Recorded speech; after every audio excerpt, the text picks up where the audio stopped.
Okay, so I'm in the entertainment category as well. And as you may have guessed, I sing guitar and play songs, the songs that I've written, and I try to make it apropos to the class that I'm giving.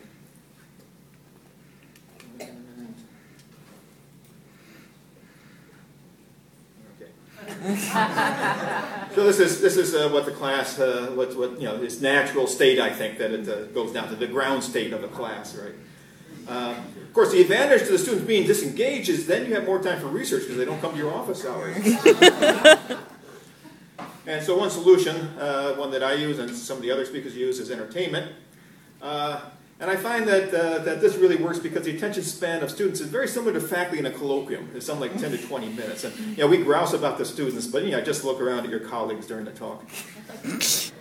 And of course, we have very well-tested procedures to keep the class lively, and that's to do demos. But the problem is there are a lot of topics like relativity where it's hard to get a really good demo that is really going to bring home the thing. So my solution is to write songs with lyrics that are appropriate to the topic.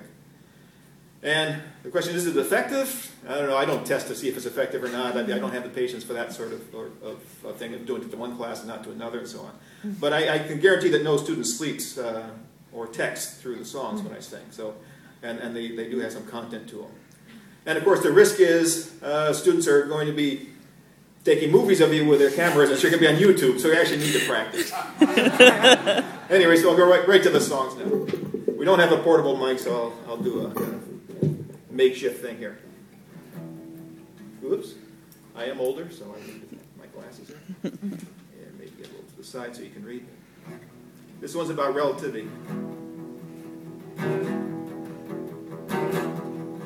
Is this high or low? It's just comparative. Is it fast or slow?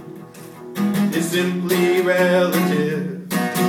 The distance to another star is not always the same. Even the passage of time depends on your reference frame.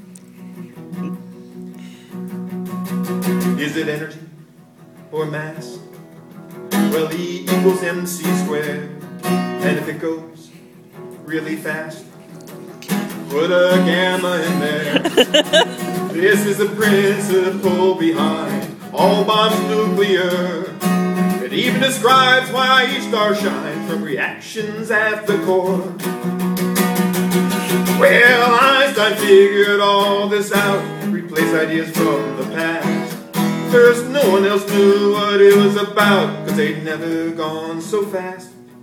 As 98% the speed of light, Lorentz factor of 5. Accelerate into the night, and if you can survive,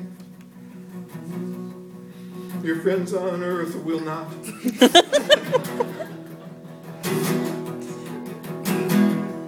Do you want to take a trip?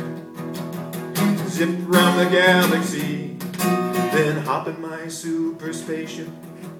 Accelerate at 2G. We'll travel around together, visit exotic worlds. Nothing lasts forever, but we'll have time for a grand tour. Well, Einstein figured all this out, replaced ideas of the past. At first, no one else knew what it was about, cause they'd never gone so fast.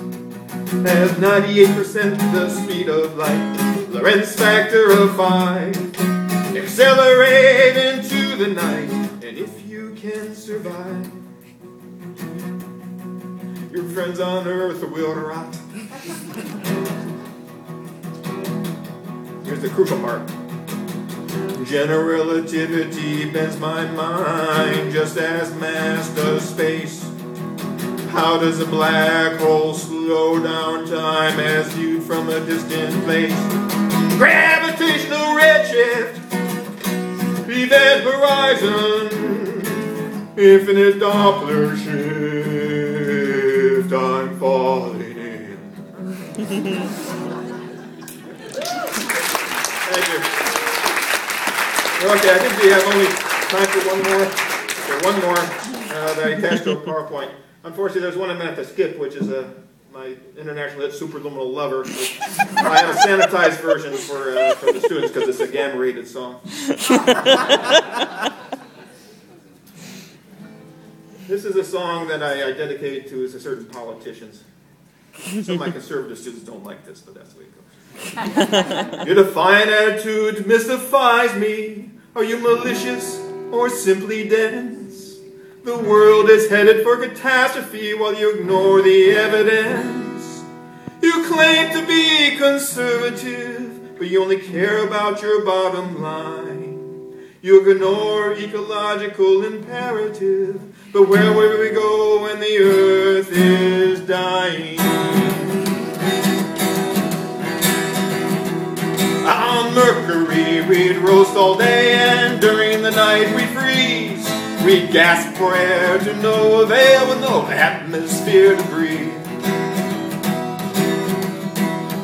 On Venus we would suffocate from CO2 gas so dense. The greenhouse effect would make our hide, the heat would be so intense.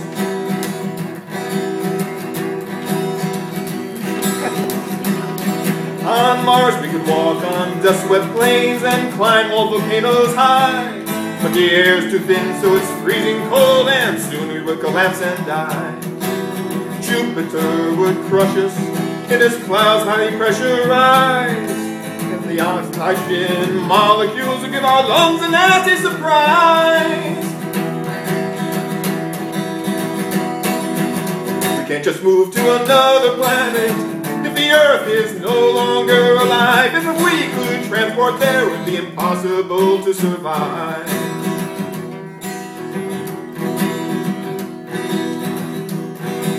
Saturn has such gorgeous rings, but poison gas it contains. Uranus and Neptune are bitter cold with deadly ammonia and methane. Pluto and Eris are icy worlds, very dark and lacking heat. Even if we could get that far, our destruction would be complete. We just can't move to another planet if the Earth is no longer alive. And if we could transport there, it would be impossible to survive.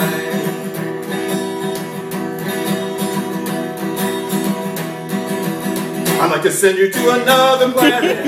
It would be my finest hour, cause it's dangerous here on Earth as long as you remain in power. Yes, it's dangerous here on Earth as long as you remain in power.